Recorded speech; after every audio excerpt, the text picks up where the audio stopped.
Siin on meie selle talve lemmikud ilutooted.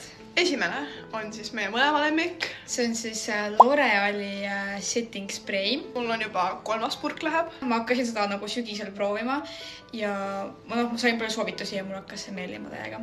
Ta nagu püsib ka ikka. Ta hoiab hästi mekki kinni. Ja, ta ilmselt isegi ma arvan peal. Aga ta meenutab veits nagu lokki. Nii et ta nagu hea. Kusjuures ma olen seda lokkidesse pannud, ta hoiab lokke ka hästi kinni. Teine. Minu üks selle aasta lemmikutest foundationeid on Max Factory see pulk ja kui sul on nagu kuiv nahk, siis ta sobib mega hästi ja kuna talvel mul on nagu kuivem nahk, siis ta nagu täiega hästi töötab ja mul on nagu ta hajub hästi, ta on hea katvusega. Minul on näiteks üks lemmikutest, see on rohkem nagu näohooldus, on siis see skin mis iganes seerum. Mul juba sügisel ostsin vist selle ja nüüd mul sai siis esimene potsik otsa, ta on siuke rahustav ja vähendab põletikku ja ta on üldse natuke seda aknet ka vähendanud. Ta neid arme ka muidu või? Vist nagu võtab. Ta on siukest aktiivset põletikku ja nagu aknet enamasti ära võtnud, et mul on nagu otsa siin siukseks kliirimaks läinud. Mul oli aastaga tagasi nagu väga hull akne seis.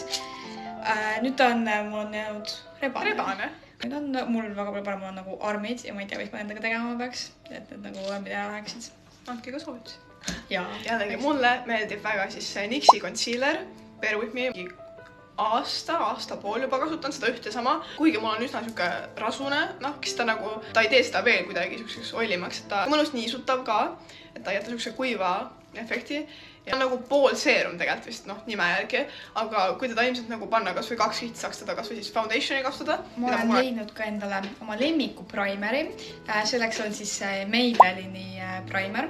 Mul on vahepeal see, et ma ei viitsi nagu setting spray'd panna ja siis too hoiab mul terve päev mega hästi ka meiki kinni, nii et selles mõttes mõnus kleepuvad, nagu hoiapad. Üks kindlasti talvel minu jaoks siuke nii-öelda hädavajalik on siis mingi juukseõli ja siis Richie juukseõli minu arust väga mõnus, et ta nagu ei jäta juukseid nagu õliseks, jäävad siuksed pehmed, lõhnavad hästi enne pesu, pärast pesu. Kui ma kuskil kloorivees näiteks paaskin ujumas, siis pärast seda mulle meeldib panna, et siis mu juuksed on hästi siuksed kuivanud. Talvel üldse on ka minu arust juuksed kuivamad ju. Jah, nii et seda juukseõli siis kindlasti soovitan. Jah.